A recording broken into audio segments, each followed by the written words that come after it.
mga hayop ay nais mabuhay ng mahaba-haba upang makapagparami ng lahi. At para matupad ito, mahalagang makaiwas sa panganib at makakuha ng pagkain ang lahat ng hayop. Tumutulong ang mga parte ng katawan ng hayop upang mabuhay silang matagal sa mga lugar na tinitirhan nila. Ang mga ibon ay may mga pakpak na nakakadala sa kanila sa mga matataas na lugar, kung saan malaya silang gumawa ng pugad at alagaan ang mga sisiw nila.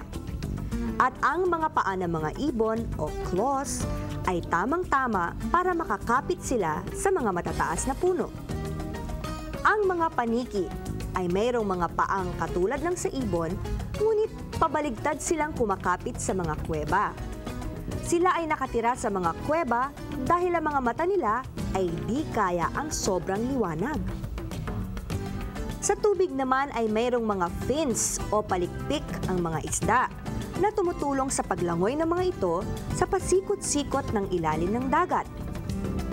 Minsan naman, ang laki o liit ng katawan ng isang hayop ang nakakatulong kung saan tumitira ang mga ito. Hindi ba magagaling sumuot sa masisikip na lugar ang mga ahas at daga? At yun namang malalaking hayop tulad ng mga leon at tigre. Mayroon bang hayop na aangal sa bangis ng mga ito kung sakaling gustuhin ng mga ito sakupin ang tirahan ng maliliit na hayop?